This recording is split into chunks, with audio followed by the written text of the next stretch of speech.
Wait, do we know what episode this is? Yeah. So welcome everyone to episode 122 of the Retic Lounge. We are back from a month-long break. Our first break in 2.5 years. Lucas, how'd you enjoy it?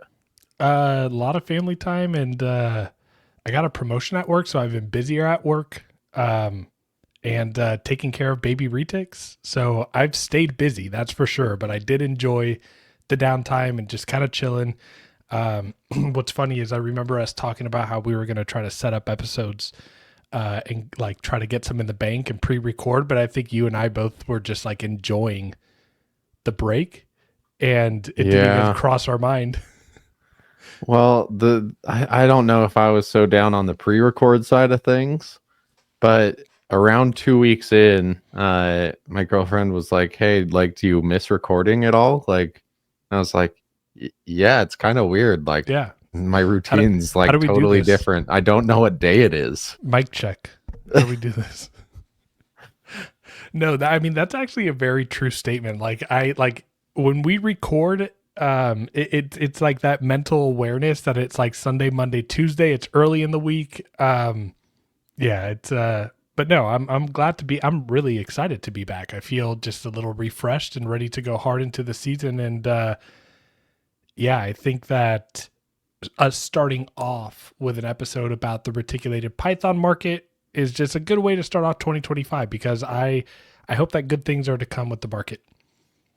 Yeah, I mean, I think everyone's eager to see whatever adjustment happens within the next year, and anyone who's producing Retics is, of course, hopeful that they're gonna be fairly compensated for what they're selling, right? So exactly, we'll definitely dive into where we're at now, and I don't know, maybe your projections, since you sell a little bit more than I do, but our projections out into what could potentially happen this year.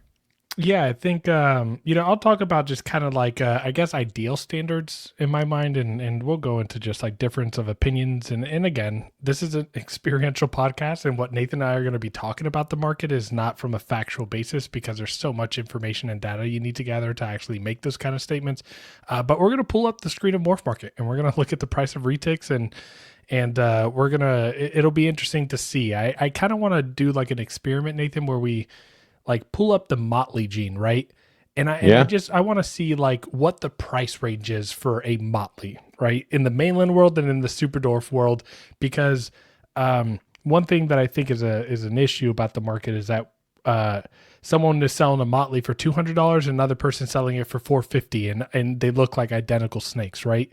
Like we don't have there's I don't know. Again, as I've ventured into other species, you look at the carpet python community, and all popwins are roughly the same price. All Juletins are the same price. All Brettles are the same price. Hypo Stonewash, like all that stuff is like there's a standard. So I don't know. We'll see what that comes. But before we do that, why don't we? So we're recording right now on the 30th, correct? Yeah, I mean, let's see, you're an hour and a half away from it being New Year's Eve. Yeah. So for those that are listening, this is going to release on Friday. It'll already be New Year's, but happy New Year's, everyone. And I hope all of you did have a good holiday season. We're excited to be back, but what were some of like your 2024 highlights? Retic Lounge highlights, or just Retic Lounge highlights? Okay, so I mean, that's hard. I think one that I brought up right before we started recording was a species spotlight we did with Megan Kelly. I mean, just cool to be able to talk to people like that when you hadn't even got your first retic, and of this person who's just killing it with crazy anacondas. So to have her on the show and talk a little bit was really cool, and she's super down to earth. Yeah, Maine Let's Kelly see. was that was one of my favorites, and also just I Anaconda since I was 6 years. I was 6 when I watched that movie for the first time in the 90s, and you know, I will say since then, like that was my infatuation that began Large Constrictors. I watched that movie probably 100 times, and Megan kind of really, you know, sparked that fire. I actually got a male baby green anaconda, and I named it Ice Cube. Okay, nice. Yeah, named it Ice Cube. Just it was fitting. I don't plan to breed them, so I'm not looking for a female. This is going to be strictly a pet animal, just fulfilling that childhood inner kid dream. And yeah, it felt good to get it. And then fortunately, it's a puppy dog. It's chill. Yeah. Well, good luck. They have strength like no other snake, especially when they get some size to them. So Right. it's a totally different experience than Retics. So that should be fun. I'm gonna give you a top 3. So you give me one. What were your 2? What are your 2 top other ones? 3? Oh, okay. We did a lot this year. Oh man, I'm going through all of our episodes. I know. I'm trying to think, and I'm just gonna jump on one. Let's see. Ooh, you know which one was really fun? Was Gary's.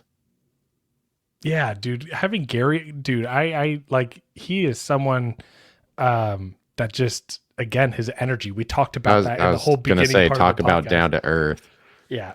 And not only that, but just the interest of like metal music and him being a musician and having a band. Like Gary is just yeah, he's a wholesome person. That's Gary with Constricted and Addicted. What episode number is that? Do you have it pulled up? 104. 104. Okay.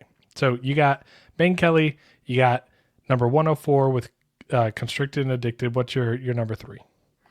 I would have to say what we did. It's going to be a twofer. 106 and 108 when we did a little tribute to Ben Rennick's contributions to the retic industry, and then when we had David Levinson on to kind of expand on that.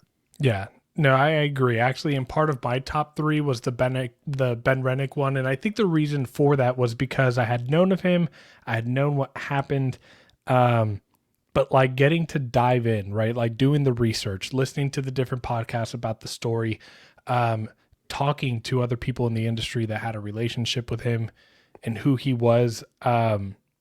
It felt good. It was like a lot of work that that we put into that, and getting to learn about someone who, you know, legacy does continue in the retic world. Cause you don't, you know, there are people that pass away like that are breeders and everything. And, you know, not everybody has like a name that stands for a long time. Sticks with a gene.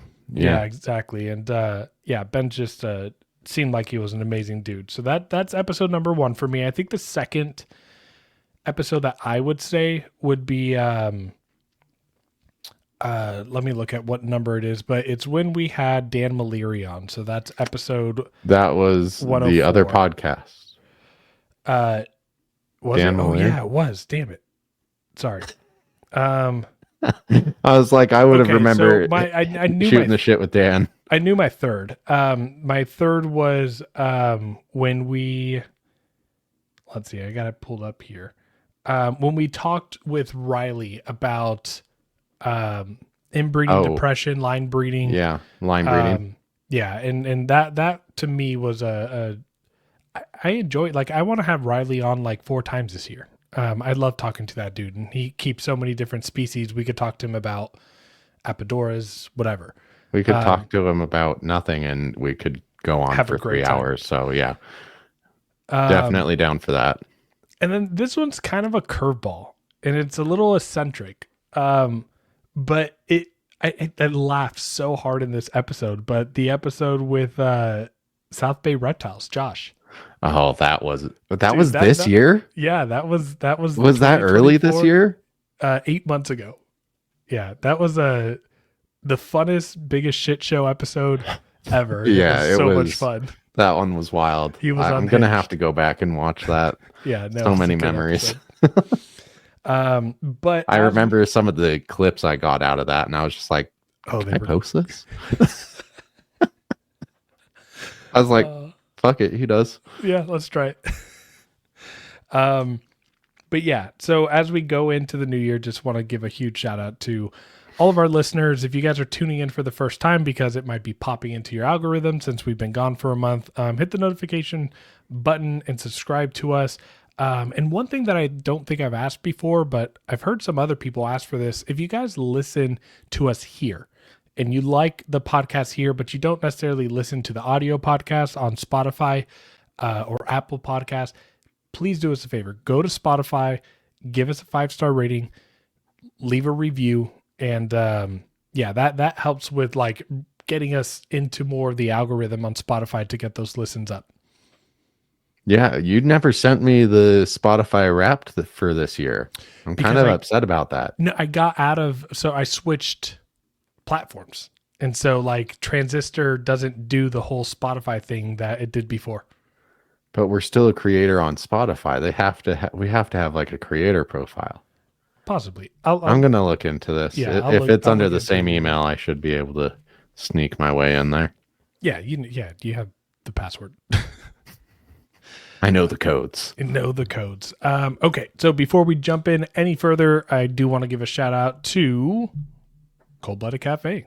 Des and Chris do an amazing job. I've already put in probably 5 orders with them since this started, and even before that I was probably in the dozens of orders with them. But if you guys are looking for the best quality rodents, Cold Blooded Cafe is that one-stop shop. Reptile Lounge 20 for 20% off on your first purchase with that code. And if you guys have not seen their website lately, they are holding off shipping until next week. This year they just stopped shipping over the holidays, which I think is a great idea. A lot of delayed packages. You got a snake farting in the background or something?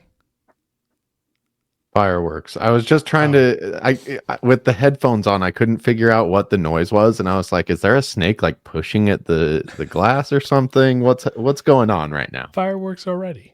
You see me do that almost every episode. Look behind me and go, "What was that noise?" But right, yeah, that one just kept going. But yeah, so if you look at their website, you can also see that they don't just sell rodents. They have quail, they have chicks, they have pigs, they have bunnies. So yeah. Go ahead and give quail them eggs. They have just about anything you need to feed your reptile. Right. Okay. Nate. Lucas. Let's jump into the Retic market. Whether you've poured your heart and soul into your reptile business or you've just begun your business journey, AE Foundry has you covered with next level expertise in graphic design, motion graphics, videography, photography, and so much more. If you've been dying for a new logo for your reptile business, motion graphics for your current logo, a new website, or need assistance making your video podcast come to life, then listen carefully. AE Foundry's mission places storytelling at its core. AE Foundry believes that a distinctive story and background are the driving forces that set your brand apart. In today's market, consumers seek more than just products. They crave a connection built on trust with the brands they cherish. AE Foundry is committed to empowering small businesses and fostering authenticity that resonates with their consumers. Reach out to them and let them help you craft a visual narrative that helps establish a genuine and lasting connection with your audience. To contact AE Foundry, email them at aromero@aefoundry.com or on Instagram @AEFoundry. When it comes to housing your retics, trust me, you're going to want an enclosure that will be just as strong and durable as your reticulated python. The Heartland Reptile Enclosure is next level tough and will outlive you and your retic by several generations. Heartland Reptile Enclosures are designed and manufactured out of powder-coated aluminum to provide the highest quality and longevity available in the reptile enclosure. What makes them even better is they are lighter than your PVC and plastic enclosures out there and are extremely tough. Stop playing around with plastic enclosures for your large constrictors and step up your enclosure game with the Heartland Reptile Enclosure. To inquire about one of these enclosures, speak to Jordan himself at Heartland Reptiles on Instagram, Facebook, and on TikTok. Here on TRL, we preach about the importance of using hooks, feeding tongs, and other tools with your reticulated python all the time. Animal Equipment by Stoney not only has all the tools you need for any snake you keep, but they have the absolute best hooks on the market. What sets Animal Equipment by Stoney's hooks apart from the other guys is their polycarbonate hook ends that provide a warm feel that won't disturb or bother your retic, ensuring a positive interaction from the get-go. Since 2008, AE Stoney has been supplying zoos, herpetologists, and other animal professionals with their tools. It's time for you to step your hook game up and buy an AE Stoney hook. To learn more and purchase one of their amazing products, visit aestoney.com. What's your initial impression when you think of the 2024 retic market? I think probably just rough for a lot of people. Right. There were a lot of snakes being sold. So like definitely stuff was moving, but I think people had to adjust pricing quite a bit this last year to accommodate just the economy, and the speed of sales. So it's been a little bit of a strange year, but I don't think too far off from normal, at least on my side of things. What about you? Yeah, I mean, I think so. 2024 was like Armageddon. I feel like I saw so many people get out of breeding retics. I feel like that's a constant kind of rotation though that you see is like you'll see people go heavy at it, and I've seen this the last, since I've been active in reptile communities on Facebook, so probably I don't know, 12, 15 years, something like that. You'll see people go heavy into it, and all of a sudden, all their collection's up for sale. It's just, right. Yeah, and I mean, your heart's either with the animals or it isn't. Yeah, and I think for me, I saw more people that I was familiar and knew, or were even friends, that just decided to say I'm not doing the breeding anymore. Yeah. And it's no secret that the economy in 2023 and 2024 were not the best. But I really genuinely think that there was a really big issue with overproduction. I think a lot of people in 2023 weren't thinking about where the economy was. They produced a lot of clutches in 2024, and I think that we saw prices dropping. And they dropped pretty rapidly, but I also think that part of that price drop was actually necessary, because I think that for a while, especially in the Super Dwarf world, I think prices were very inflated. I think that the hype was surrounding them. And now they're kind of set back down to reality. And what I'm hoping happens in 2025 is a stabilized market. I hope that we can, I mentioned it earlier, and we'll pull up Morph Market here in a second, but we have to be able to find a common ground for morph cost and prices, and and I know that with Super Dwarf percentages, that stuff changes, but it's crazy to think that someone is selling the same snake double the cost, right? It doesn't make sense to me. Even, I mean, are you comparing just say a Mainland fill in the morph here, and same thing on the Super Dwarf side? Yeah, I mean, even so, we're talking about some people do you think the Mainland market should somewhat dictate what pricing should be in the Super Dwarf market? Yeah, so that's actually a really good point. I don't know if you ever did see Rodney's little YouTube video that he did. That sounds like I'm speaking down on his channel. That's condescending as hell. Sorry, but Rodney. Yes, I watched a little bit of the first one that he put out, but I haven't really sat. Like I said, I have a hard time sitting down, and doing anything but comedy podcasts. But yeah, no, I totally get that. I've tuned out to a lot of reptile podcasts too. I really needed a break. Oh, I've been playing catch up on everything. The holidays were wild. I had I'm. birthdays. We're in the middle of Hanukkah right now, Christmas. Like You it's want to know been what I did this weekend? You want to know what I've been doing during my break, which is ridiculous because I'm not this type of person and I've become this person. I'm reading books. I'm reading fictional books. I started on Thursday and ended on Sunday. I read a 500-page sci-fi book, A Project Hail Mary. That's what I've been doing. Which okay. which is weird because I've never been that person in my life. But yeah, so Rodney in that episode, he talked about a standardization that he's going to start applying. And so it's based off of like the mainland price point. So like, let's use Motley, right? So let's say a mainland Motley is $200. Okay. So if a mainland Motley is $200, he's saying that if you use a locality specific animal, that each 25%, that the price of that doubles. So if it's a 25% Kalatoa Motley, instead of 200, it's 400. If it's a 50% Kalatoa Motley, it's 600 instead of 200. You know, if it's 75%, it's 800 instead of 200. Okay. So we have Let's look at this. Motley pulled up here. Okay. So Uh, I was close. I said 200. We have one at 175, 275, that's on 250. sale right now for 34 more hours. Okay. Um, yeah, so starting about 200, and then if we want to go all the way to the Wait, hold on. I saw a steal of a price up there. So hear me out. So this is a Motley, Het Mocha, or albino. So I guess you're accounting for it being a Het. I would be shocked if I saw any normal Motleys, but there's a snake there. 25% Kalatoa. Jeez, what's happening? sorry, I'm That's okay. adjusting. 25% Kalatoa, 12.5% Solayer, Sunfire Motley for $325. That's I mean, if the genetics are correct on that, that's a phenomenally priced animal.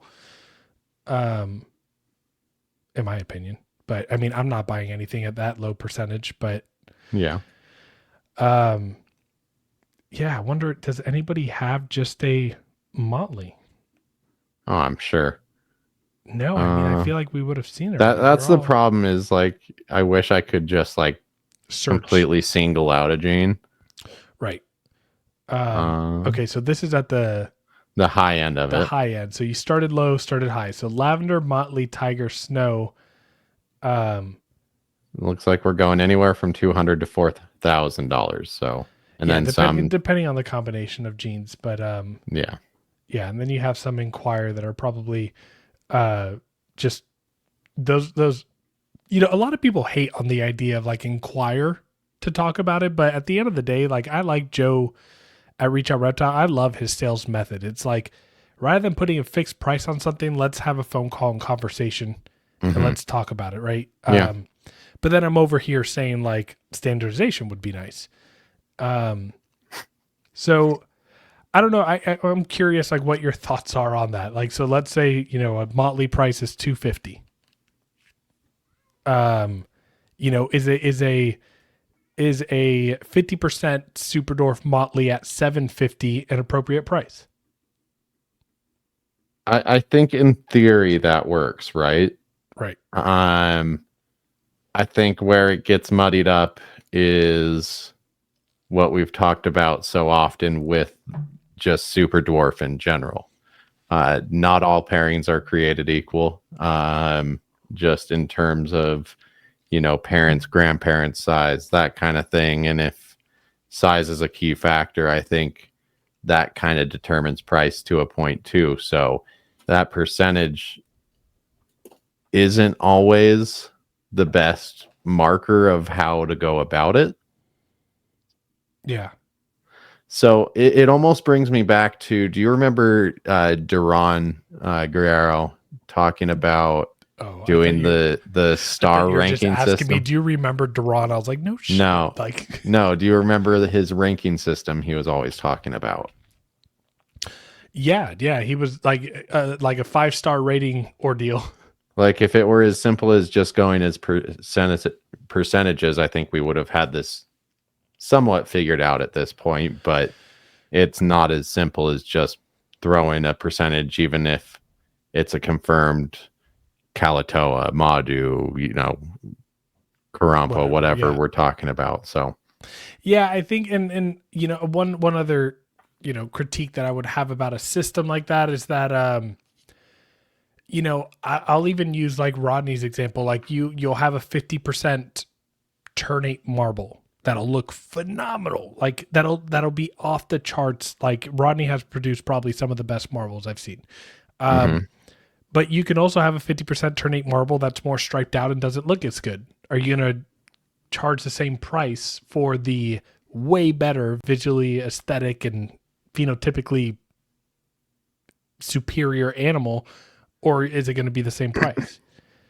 Yeah. So I think that there's ways to kind of like balance from that, but I do think, right, like as a locality breeder and like taking localities into morphs, I think it is important to understand, like a lot of people that are super dwarf breeders, you still, in my opinion, it's your responsibility. You still have to know what the mainland market looks like. Yeah. Because there's gotta be, if you're producing a 37.5% motley and you're trying to sell it for $900, but a mainland motley is $200, your 37.5% Kalatoa is not doing that much size differential for you to be charging quadruple the amount. This is just making me realize that Motley is kind of like, I don't know, like not appreciated. Like, I love Motley.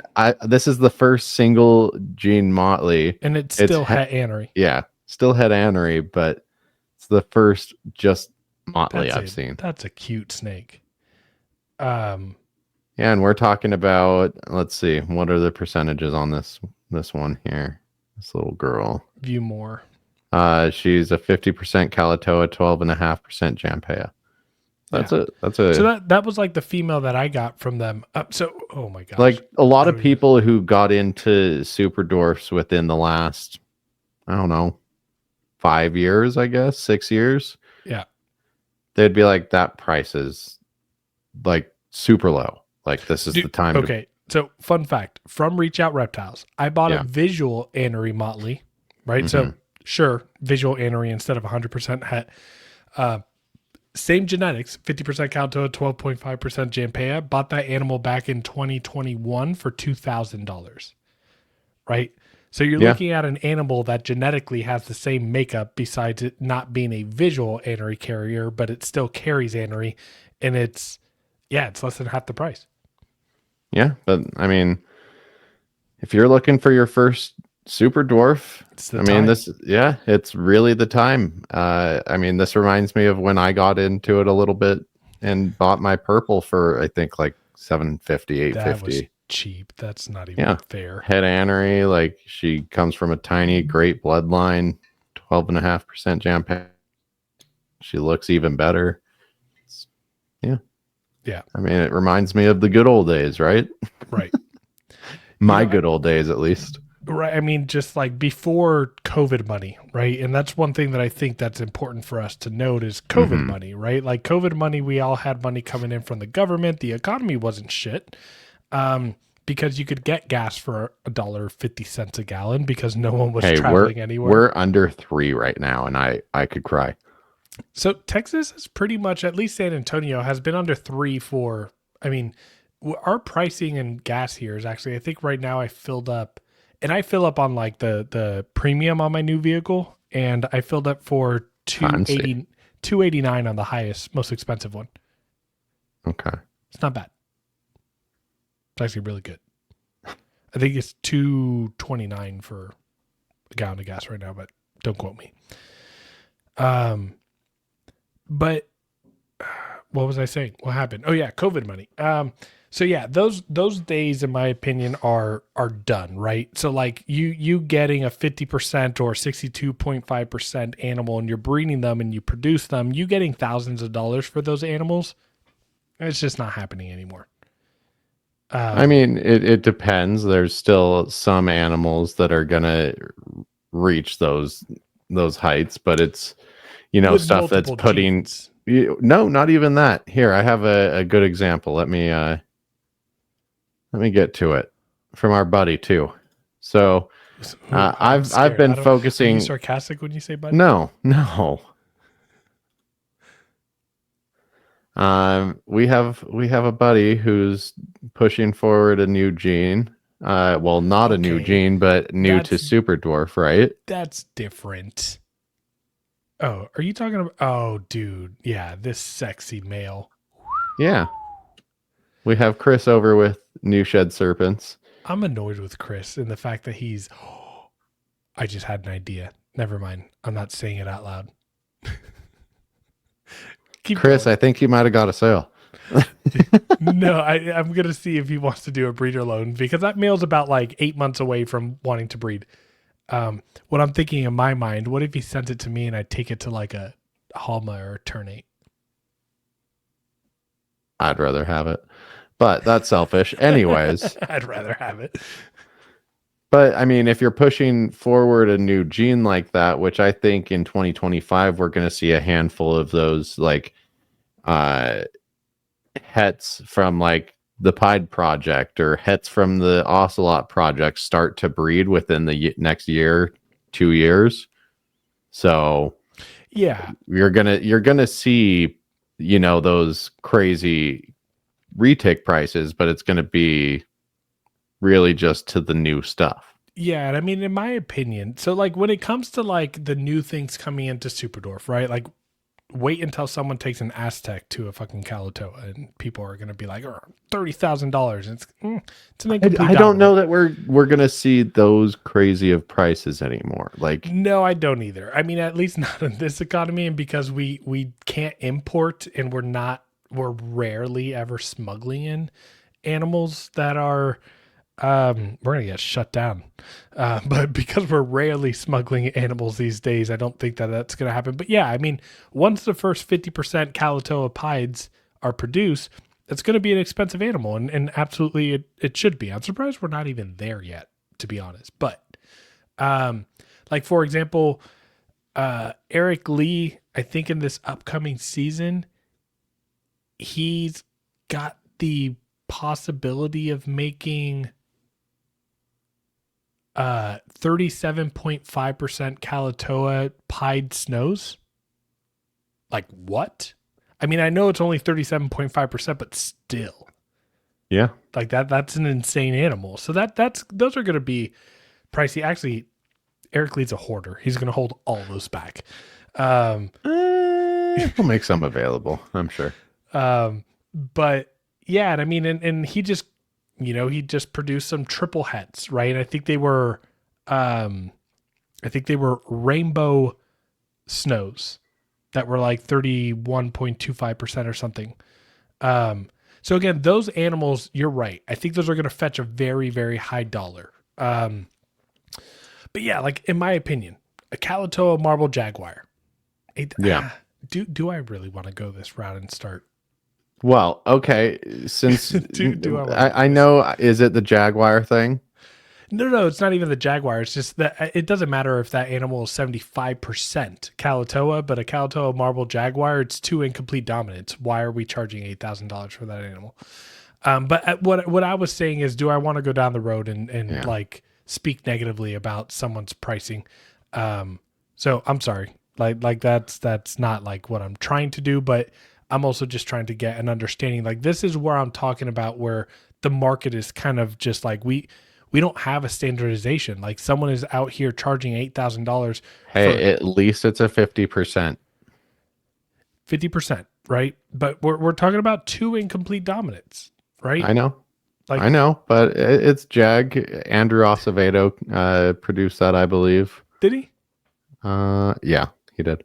Okay. I mean, it's a Uh, beautiful animal. I mean, Jag and Marble together look really cool. no, I mean, if Jag's your thing, go for it. But I do love that Morph Market includes like the wobble note for any Yeah. animals that have that trait that Yeah.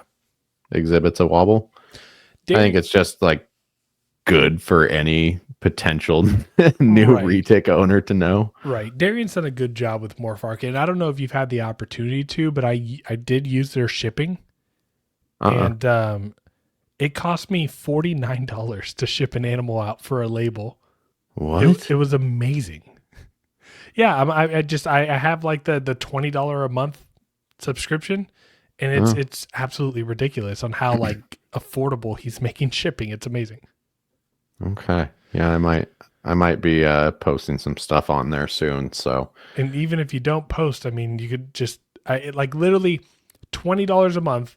That's $240 a year, and you're telling me I can save nearly 50% on each of the labels. And this year I sold.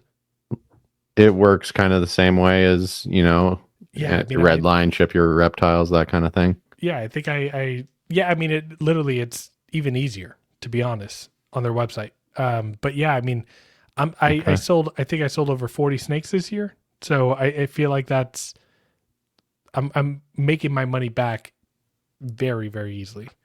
All right. Well, Darian got his free plug. You're welcome, Darian. I want to take a step back now, and we kind of got into, just market pricing between Mainland and Super Dwarfs, but I just want to talk about the market as a whole really quick, because what we noticed and what we are kind of shocked by, I guess, would be that within the US and Canada, there are under 1,000 retics up on Morph Market right now. Right. Now, we also want to thank VivTech Products for being an affiliate sponsor of the Retic Lounge. Stop by VivTech Products for the best UV spectrum lighting on the market that will enhance and improve your snake's overall well-being and health. Visit vivtechproducts.com and use the code reticlounge23 today for 15% off. Again, visit vivtechproducts.com and use our affiliate code reticlounge23 today for 15% off. Looking for the perfect accessories for your hatchlings or juvenile retics? Look no further than Heli Guy Serpents. Our sponsor, Chris Sexton, is coming in hot with an amazing 3D printer, creating top-notch perches and other caging accessories for your beloved pets. Enrich your retics environment with their high-quality products. Use our promo code TRL10 for a 10% discount on your purchase. Visit them today at heliguyserpents.com and start giving your pets the best. Heli Guy Serpents, the premier source for 3D printed caging accessories. Again, that's www.heliguyserpents.com and use our promo code TRL10 for 10% off all of your 3D printed accessories today. venture to say that, I mean, I was shocked when we were looking at this before. I was like, wow, I thought that was a lot more. Like, I thought it would be a lot more, but I also know that, like, the animals listed on Morph Market are a small fraction of the animals that are actually available. Yeah. No, I mean, I'm I would probably a great double that. example of this. I have, 5 or so animals that are potentially for sale, and they're not on Morph Market right now. Yeah, I don't have any of my animals for sale, and I probably have, I mean, with all my Celea Toas that I just produced and everything, I now at this point, Yeah. I have like 30 animals for sale. No, that's not to say that there's only 1,000 retics for sale right now in the US. That would be a little Right. bit of a reach, but I would like to see the number still closer to like 500. I mean, again, reticulated pythons are like, okay, so me being like in the retic industry now for like 6 years, I do take for granted and realize, and like I forget to realize that retics are a very niche python species.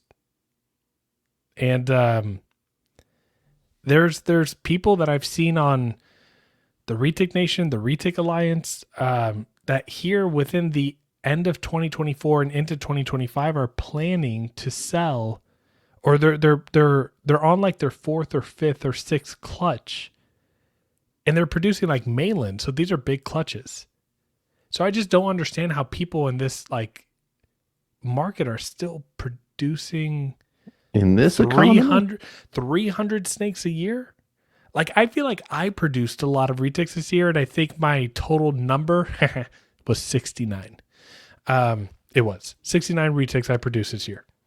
Congratulations, you can retire. But that's what's no. Next goal, 420. 420. But no, I think that that's a lot of retics, like for a single breeder to be producing. Yeah, it's a ton. I mean, I the thought of over 25, and I'm like, yeah. Yeah. And again, but that was I mean, I would do it, but I would be definitely throwing those up onto Morph Market pretty quick. Right. Here's what I think that like new breeders should be doing right now. Mm-hmm.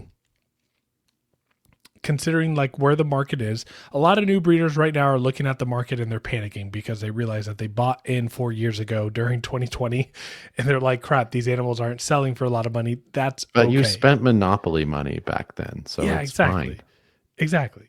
Don't panic and really focus in on like what you really want to do and have a line and have like a vision on what you're trying to accomplish. And yeah, I mean, in my opinion, like you get 2 localities you get 2 recessives and 2 incomplete dominants, right? So like that to me is like a recipe for success. Get 2 recessive genes. That could be snow. That could be, that could be orange glow anthrax. It doesn't matter what it is, right? It could be ocelot hypo, just like 2 recessives. Focus up. Like it's a sign that like if you want to make a splash in the retic industry, and if you want to, sell animals, sell animals, but like enjoy the process too. I think you're really going to get more out of focusing on one thing. Yeah, exactly. Focusing on one thing or focusing on like less than a handful, that's for sure. But I don't know. I think the days of people, like, if people are just getting into retics now, I think the days of people getting a lot of them are kind of close to being gone. I would hope. With retics, yeah, I would hope so with too. With retics, yeah. I mean, just like, again, that's kind of, if there's anything that I've done to shoot myself in the foot is I grew rapidly. And I tell people that all the time. And it's something that I'm not ashamed to talk about. But it's not a flex anymore to have over 75 retics. No, like some days this room of 10 feels like too much. Right. Exactly. Like it's manageable for sure, like easily manageable, but like retics, just the amount of pee and poop that you have to deal with just one animal. Yeah, growing too fast with retics is probably the worst thing you can do. Yeah, I had Sean and James over for 3 hours tonight, and I was also in there for an hour. So that's a combined total of 7 hours that were put into doing work in one evening. That's a lot of work. So, I think when it comes down to it, like, you have to have a really good understanding of, like, so I know a lot of people are out there breeding, like, as a hobby perspective, right? And so there's no shame on that. Like, I think hobby breeders are what genuinely make the community really good. But even as a hobby breeder, I still think that you need to, like, have a understanding and a know-all of, like, the market, like, and look at it from a business perspective. Because having 30 mouths to feed, but nowhere to put them, right? Ethically. Well, that's another thing we could talk about. Like, how do we ethically sell these retics? Like, we have talked about it, and it's still. But we're talking about a market here, right? We're looking at animals in front of our face that are $250, and that's going to be a 16-foot animal. Yeah. Do you throw your ethics out the door and sell the first one that throws you a couple bucks, or do you, 75% of people probably do. Or do you take your time and vet your customers and make sure you're going to see that animal somewhere down the road? I mean, right. But I mean, the choice is yours, I guess. But if you really appreciate these animals, like, and you're not just looking for the dollar, I would hope that you would do the latter. Right. Now, let me ask you this. You filtered for something earlier. Do you remember what you filtered for like oldest or? Oh. Well, I mean, we're talking about the market as the whole. Let's filter by lowest price for just the market as a whole. If you want to just get the first retic, you could get a head orange ghost stripe for 150. Get on your way to making cows. No shit. Pets of Yep. Plenty has a retic in their shop, right? That's right down the road from me. Click on that ad. Pets of Plenty, right? Yeah. Not normal 66%, double het pied albino. Interesting. Okay. Yeah. Yeah. There's a lot of those made, Right. Pos heads. That's a flex. That someone took 100% het pied visual. albino.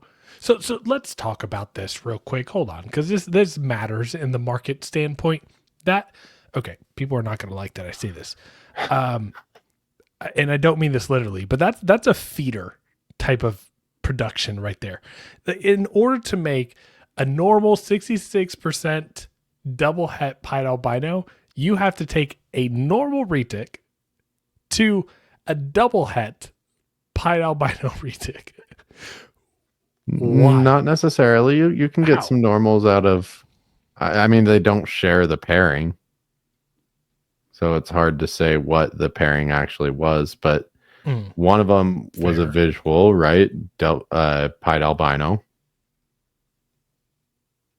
No, one can't be a visual because it'd be 100%. Oh, it'd be 100% het. Yeah. Yeah. So that's. I mean, I guess that's the simple way, but like if it was a het to a het, it would be 50% het. So 66% het. This is why I do localities. This is why I breed localities. I don't do this shit in my head well.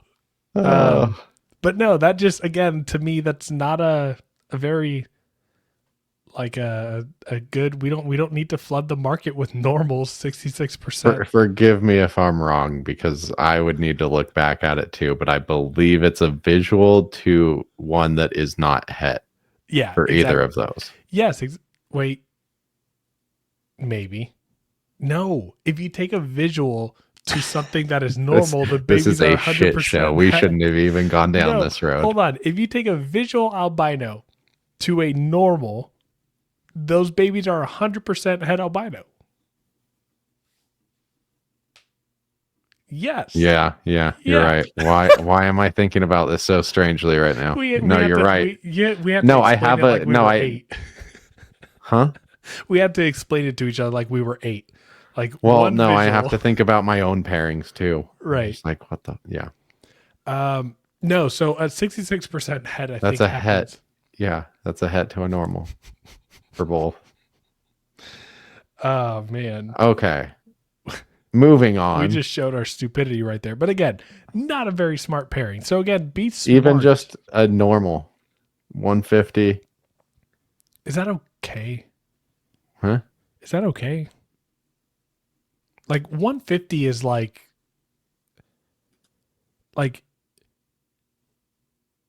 you can bet on like you could do a parlay football Sunday bet and like get $150 and use that money to buy a retic. That's a little concerning. Yeah, looks nice and small there, but super silver. Maybe it's a new gene. No. No. All right. Let's go to the 38th page. So we have all the inquiries. Do we have any of the top? How did $800 get to the back of the page? What happened? I don't know. Jim, how'd you manage that? Ask Darian. All right. Inquiries out the wazoo. Here we go. Oh. Till about 13,000. Hold on. Let's highlight Eric Lee's animal just because he's new on Morph Market. So everyone say hi to Eric. Super Dwarf Snow King. He's there. 59.375 wow, what? Calato Mochino posit or pos het anery. All right, Nathan's fired from reading today. That's a beautiful animal. I like Mochino. I like Mocha better, but I like Mochino. So $7,000 for, something on the higher end of the Super Dwarf stuff. Yeah, because Moschino hasn't been made. And not only that, but you have the possibility of making Moschino snows Ooh. or snow chinos. Renic Ghost Anthrax for 7,500.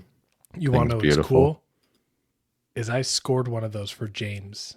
And that snake right now is paired with my pure Super Dwarf.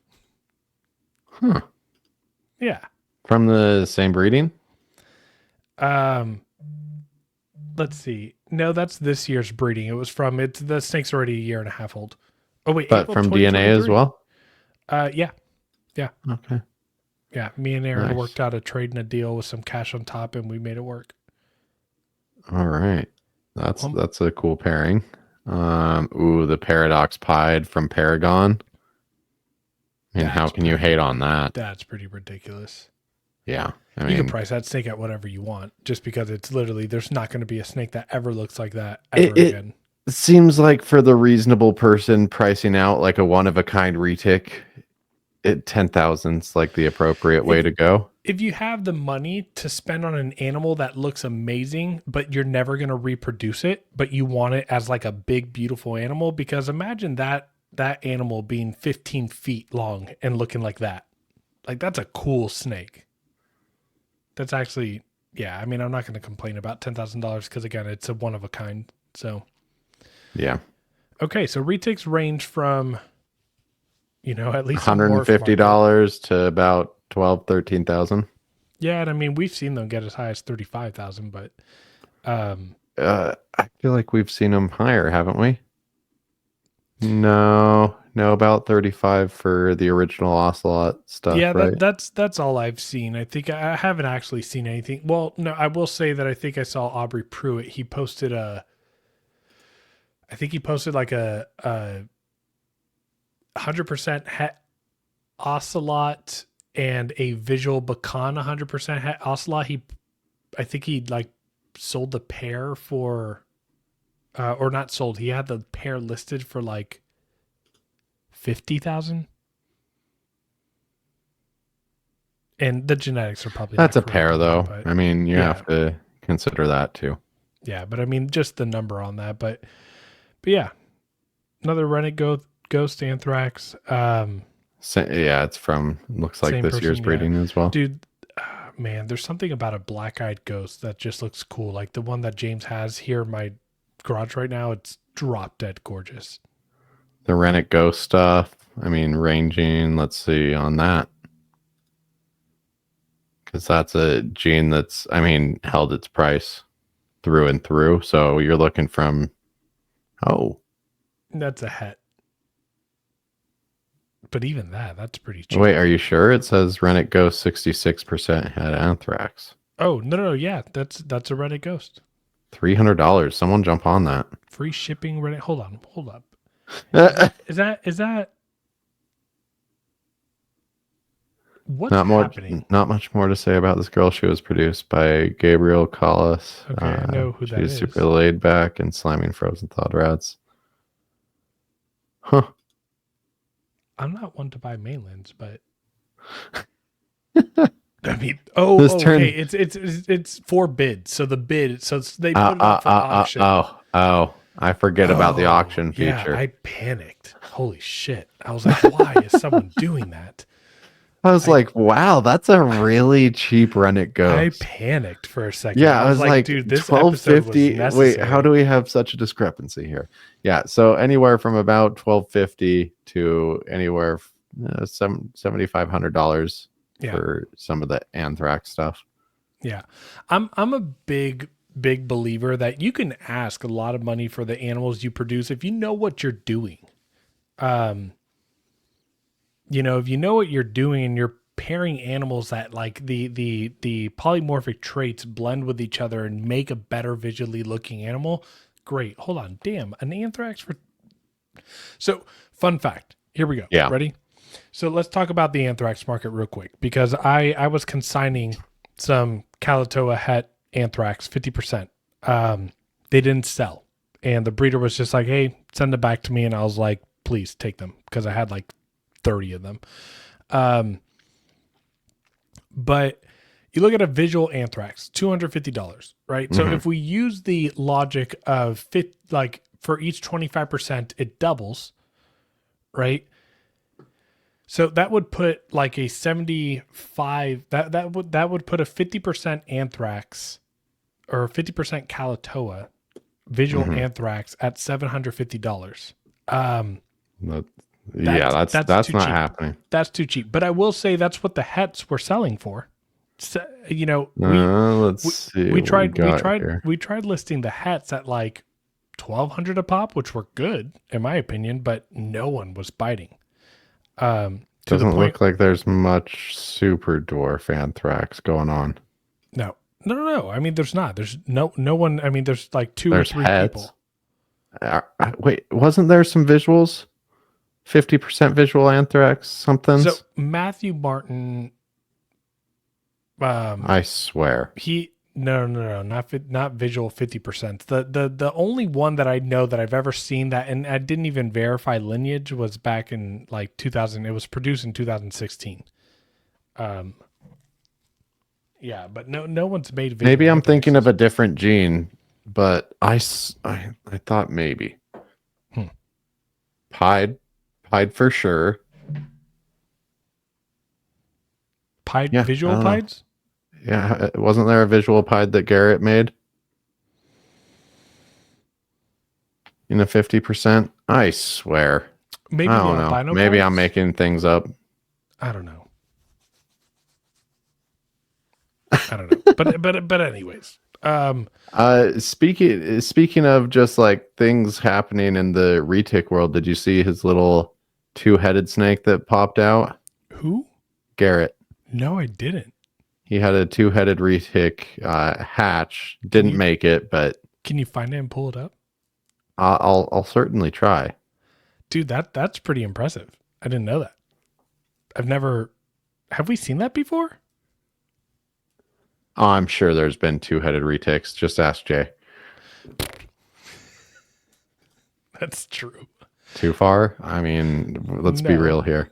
No. Not too far. But no, yeah, he hatched out a two-headed snake. They, did their best with it, but I think it was like super kinked and it ended up passing. I'm mind blown I'm looking at the bottom of the page and seeing a 5-star review on someone, but I'm not going to say anything more. Get out of this page. Scroll up. Get out of this page. Wait. Scroll up. Okay. Thank you. So 1 second, Lucas. I can't hear you because I found the video. Okay, cool. You're about to pull it up? Yep. Sweet. So, audio and all? I can. Bicephalism. Honestly, maybe it's a good thing because I would not have wanted to. Oh, it was a house snake. Never mind. Damn it. Like Nathan, what the fuck? I'm sorry. But I'm misremembering things. That's actually kind of cool, though, because normally when you see two-headed snakes, they're two-headed snakes. It's usually right at the neck. Right. These two, like those snakes could have almost fought down each by other. the heart. Yeah, they could have talked to each other. They could have like been friends. Yeah, they could have That's really crazy. Holy crap. Yeah, really cool. Two-headed snake. Thought it was a retic. It's just from a retic breeder, but still worth sharing. Yeah. Oh, I just screwed up the sharing. Oh, well. That's okay. We're chilling here on the side and everyone can look at a black page. I'll fix it in just a second, but let's see. I mean, we've talked a little bit about the market from highs to lows. Any other like genes or anything you want to compare? No, I think that I think just one thing that like wasn't talked about a lot was the just like locality pricing, right? And just I'm going to be very forthcoming on my pricing moving forward and just what I'm going to be doing. And where I think that locality pricing should be at. Well, let's talk about a locality. Yeah, I mean, so type up on there. Someone might be selling. Don't type Kalatoa because I'm going to go off on a fucking tangent. Don't do it. I've already made notes. What's another locality that people sell? I don't know. That's a I hard mean, thing. we could look at Ternate, we could look at Solaire, we could look at Go to Solaire. Let's see if there's any Solaire on there. or what about Kayawati? Oh yeah, there should be plenty of Kayawati. Here's the thing though. See, I can bitch and complain about Kayawatis and Inunaki. You know, that's Paul and Stacy. I love them.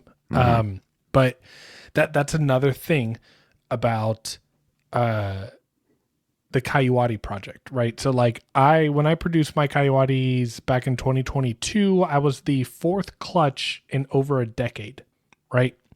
Since my clutch, there's been 4 other clutches in less than 2 years. So that has naturally caused the price of them to drop because they've been overproduced. There's not a lot of people looking for pure Kayawatis out there. So okay, that's one thing. What should we switch to? No. I'm saying this is a good example, but I think for me, what I was saying is, I like males priced at $1,250. So even $1,000 is not much of a difference, right? And these are 50% Doc Murdoch lineage too, and you can see the Doc Murdoch influence. Like, I'm just gonna give Paul and Stacey a plug here. Someone buy these damn animals. They're phenomenal. But yeah, so like $1,250 for males. $1,750 to $2,000 for females, and I sell pairs at like $2,500 for pairs, just because if you're going to take 2 off my hands, I'm going to give you a deal. And localities for the most part have stayed there. I will say that, like, okay, let's do it. I'm not going to talk shit. Type Kalatoa in and spell it the dumb way. This already isn't going great. Spell it the dumb way. Oh, geez. Okay. So we're going to get in, I guess, like search by highest price, because that's probably where you'll see pure. It's going to make you less angry or more. I don't know. Oh, jeez. I don't know. I'm trying to find a pure Kalatoa. Let's see. 1.1. Nope. Pure Kalatoa Bushmaster line 2250. Okay. Female or male? Now, one thing female. One thing I will say about my Kalatoas, just because I'm working on line breeding and making them very yellow, my Kalatoas are probably going to be a little bit more than what I said.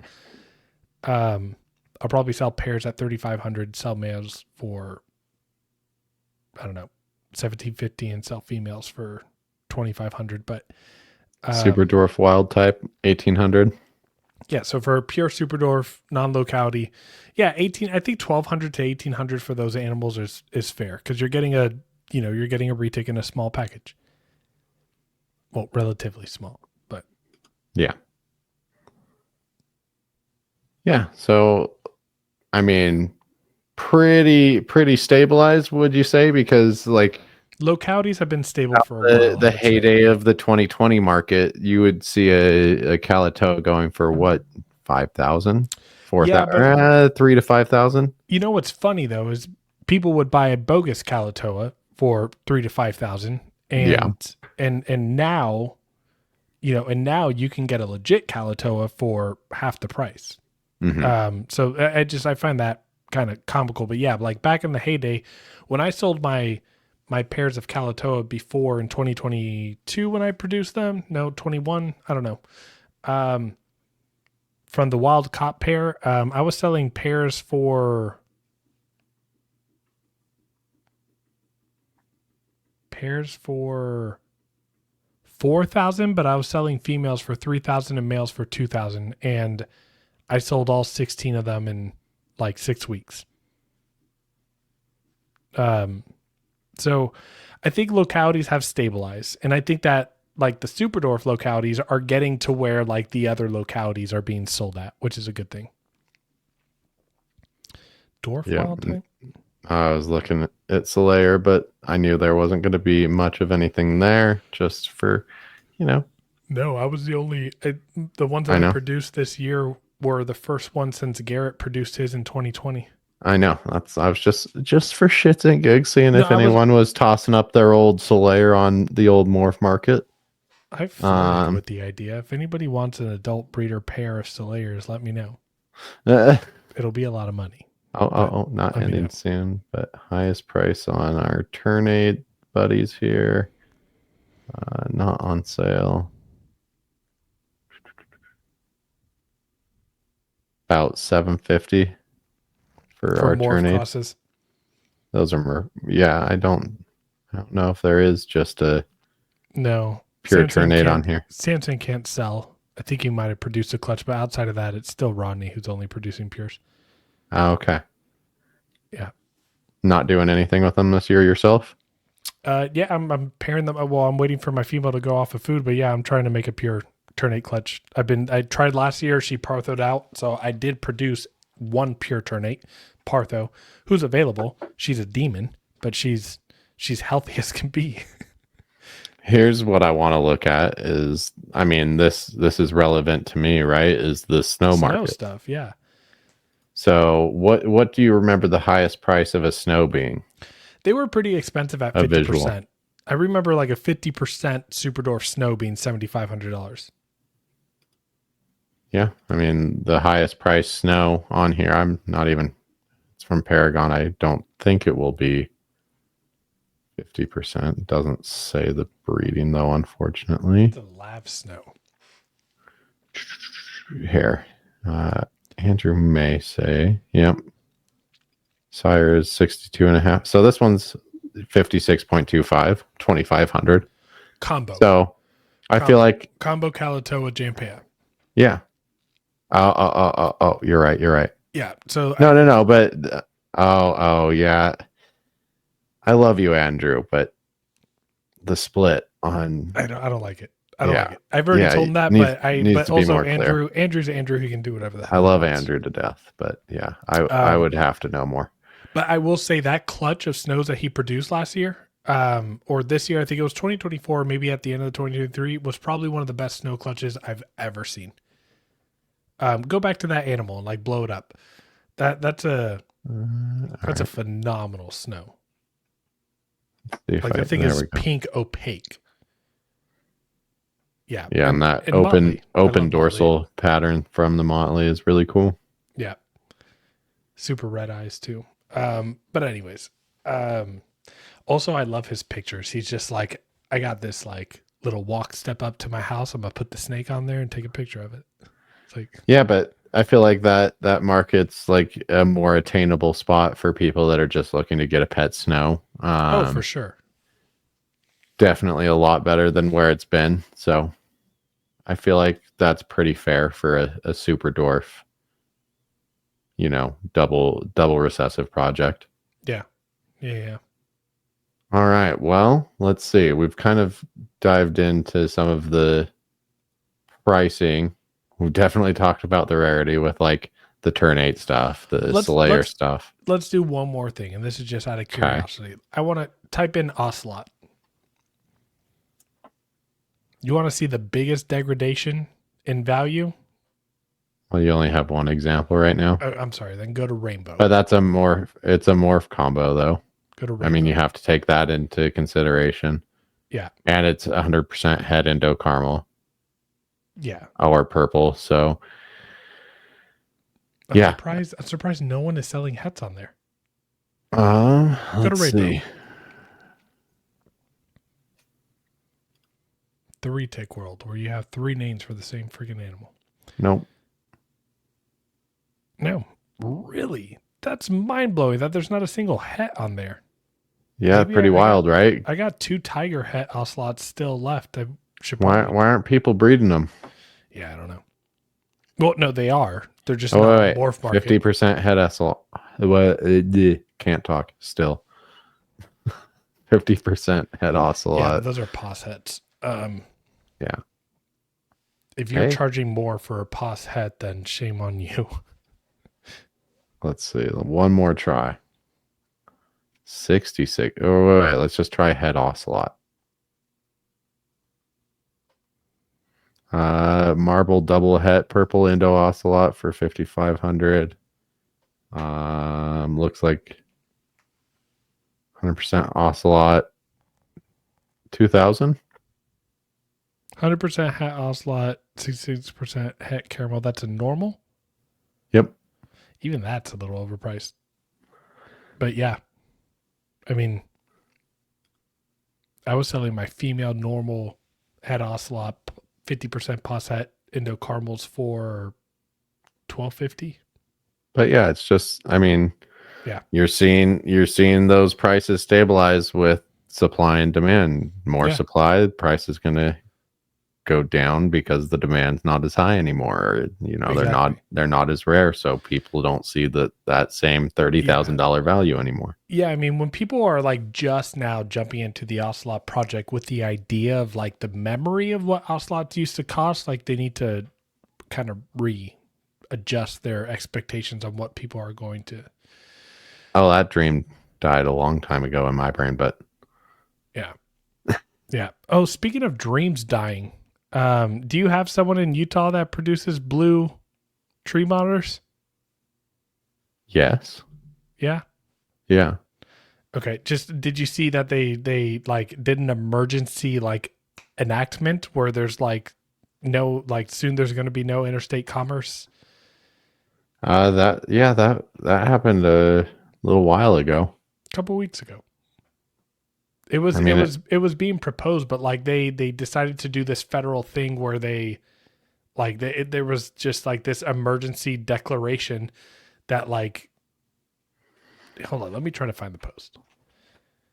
It was an endangered status. Exactly. This happened months and months ago. No, I didn't think so. Maybe. But yes, I mean, maybe it just got finalized a few weeks ago, but yeah, I was aware, and I do have someone. I'll read here from USARC's page. Update. Okay. The United States Fish and Wildlife Service has used emergency rulemaking to apply a 240-day temporary listing for the blue tree monitor as an endangered under the Endangered Species Act. This is effective immediately. FWS has proposed that the listing will be permanent. They can choose not to list the species if the evidence does not support the listing, or they can modify the listing. This will now be an expedited process. Anyone working with the species, especially those who have successfully bred it, should submit information. So essentially, 12/27, they declared an emergency rulemaking to make them at a 240-day temporary listing for the blue tree monitor. So what I guess in those 240 days, they're supposed to rule if they are truly endangered. And if they are, then they'll keep the listing long term, which they will. Typically, when they make a law like that, they don't reverse it. But I mean, it is shitty that they're endangered now. And I am for conservation before I am for breeding and sales, right? But I just hope that they have a plan in place to actually help them reestablish in the wild. Yeah. I don't know a ton about that, but it would be interesting to get, I believe his name's Eddie on. Mr. Blue, I think is what he goes by on Instagram. Mm-hmm. Yeah. He took a trip out there. Took That's some footage. I think he was turning it into like a little mini doc, but that's a great. Yeah, I'm a fan of having that guy on. Yeah, that would be really cool. But to talk more about that, I know he works heavy with the blue trees, but my dreams actually shifted. Ball pythons? Even though I am getting one now. But no, still tree monitors. Just I don't think I'm so dead set on the blues anymore. Like I think I'm more into the greens, the cordensis, the prasinus, that kind of thing. I'm surprised you're not like, I mean, with your sleeve and everything, like just going black. I like the contrast. It's a contrast thing for me. The greens and the cordensis. I mean, I love the emeralds. Like those are my favorite. Yeah, I mean, I'll take any of them, right? Like I would have any of them. And that's the thing. It's like, it's a good thing that I'm not like diving into that sector, because me being a locality freak, like I don't want them all. and that's expensive. Yeah, that's the goal for this year, is to at Get least have one in the house. So you guys heard it here. 2025's Nathan's 2025 goal is to get a tree monitor in the house. We're gonna make it happen. by February, you should see some Morph Market listings. So that's a surefire sign. And if you want to help Nathan and take it a step further, join our Patreon at the link below, and that'll go towards Nathan's funds to get a tree monitor. Do you like that? We would have to do a GoFundMe. Yeah, at that point. Our monthly just keeps us alive and going. Yeah. Nathan, let me ask you this before we wrap up today. What are you looking to do in 2025 for the Retic Lounge? Like, what do you want to do? Like, what should we did a lot of snake species spotlights, but like, I'm curious, like, where's your brain kind of like just going in terms of like where we take the podcast, what kind of interviews we do, what people we have on, all that good stuff. In terms of people we have on, I want to do some stuff just like more specialty, like, having people on that are making little films and documentaries about a species they love so much, or, people working in the venomous field, milking snakes, or just anyone working with venomous snakes. That's something that we haven't covered too deeply here on the podcast. So that could be cool. Hots are a priority for me, and I'm never going to get into them, but like I love them and I have a big fascination for them. And 2025 is the year that I want to learn from our guests. Like, I want to learn a lot of information. I want to go in with like no knowledge on a species, and you tell me like elephant trunk snakes, right? Like something like that, right? Like that I literally don't know anything about. And I just like tell me. I've seen them. I think they look cool. Yeah, they look like uncircumcised dicks. They're great. Yeah, I mean, that's yeah, I guess so. It's a good thing that was at the last bit of the podcast, but yeah. Just keep it in your aquarium. Yeah, or keep it in your pants, either or. So. You like that one? I'm trying to, you like comedy, right? So I'm trying to throw in a little bit of comedy here at the end. Oh man. I miss this. This is good. This is fun. I miss us. This is fun. Let's see. I mean, I hope that we can find ways to add a little bit more value to reticulated pythons this year. Me too. After 2.5 years of doing this, it feels like we've covered a lot on Retics, but there's still so much yet to talk about. And I think the book club's going to help us, maybe think outside of our daily routines and open up some new discussions for Retics as a whole. Yeah, I also just want to let you listeners know we're going to be partnering with Russ Gurley and Glenn, who are the publisher and the author of the complete Reticulated Python, and we're going to be giving people who are following the book club along a special discount code to find a way to buy the book. So stay tuned for that soon. And I think what's interesting is I know I talked about him earlier, and honestly, I hate that I'm even talking about him this much, but I'm glad that Rodney is posting videos with interviews with like Eric and Rob, because I listen to those, and it's when there's more content on a species, it helps elevate the other content creators for the species and the other podcasts. Because listening to some of those episodes has given me a lot of ideas on ways that we can talk about retics. Because we did a lot of the husbandry and the breeding stuff early on, and you can't do those episodes 2, 3, 4 times and it be okay, in my opinion. So it's good to see other people doing retic related stuff on YouTube, because I think it's going to help us with more content. Well, the way I look at it, I mean, I don't like us being the only I hate podcast that's dedicated to reticulated pythons. When I Yeah, I'm interested in suck. anything mountain biking. I'm not watching one creator ride his bike. Right. I'm watching 30 different guys, and Yeah, I want 2025 to be the year that people get excited for Retics again. We had a rough 2023 with Sansom Pruitt bullshit. We had a bad market for 2024.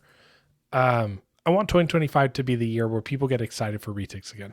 So what you're saying is we're titling this episode "Make Retics Great Again." Make Retics great again. Make Mraga. I don't know. It doesn't work. Nathan, you got anything else before we sign out? I want to ask you one last thing in terms of what we've been talking about tonight. Okay. In terms of new projects, new genes entering the Super Dwarf world, or what have you, what do you think the big thing for 2025 is going to be? Aztec Super Dwarfs. Are they a dominant gene? They are. Okay. Yeah, and people have males that are going to be ready to breed this year. They're going to be taking them to female super dwarfs. It's going to be the year of Aztec. Super dwarfs are probably going to start at like $12,000, and in 3 years they'll be $2,000 because they're incomplete dominant. But that's what I'm excited to see this year. I hope someone pulls it off.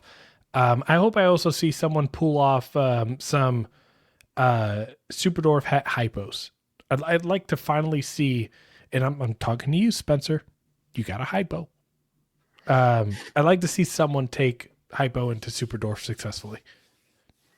I'd like to see a handful of people just work with hypo successfully. Right, exactly. So yeah, that's what I'm thinking is going to be the big hype this year is going to be Aztec super dwarfs, and hopefully some clutches of hypo super dwarfs on the ground. See, I'm thinking much more plain Jane stuff that's been worked on for the last handful of years. I think we're going to see a good assortment of, let's see. I mean, you're going to see some pied stuff. You're going to, you would imagine you would see some ocelot stuff this year. Let's see what else. Anthrax we should see in Super Dwarf this year. What other? Maybe Anthrax is pretty close, isn't it? We're about 2 years away. 2 years away on that one. Okay. But yeah, I just think there's some cool projects with some tried and true genes that are coming up here within the next year, 2 years, that are going to be pretty fun to just see shake up the market, get people excited about. Pied snows. That's what I'm excited for. I hope Eric Lee's pied snows. That's going to be the big thing in 2025. Yeah, I'm excited to see that. Yeah, it's going to be a good year. People are advancing a lot of good projects, and I'm excited to see what people produce. And just remember, don't overproduce. Anything else? Spay and neuter your dogs and cats. I don't know. Yeah, exactly. All right. Well, welcome back. Happy New Year, everyone. Lucas, really good to sit down again, get our routine back in order. Yep. This is going to be a big year, I think, for everyone. You with the baby coming especially. So just excited for what it brings for all of us. Yeah, I'm excited for that. And anxious. But anyways, we'll talk to you guys next week. We'll see you next Friday on another episode of the Retic Lounge. See ya.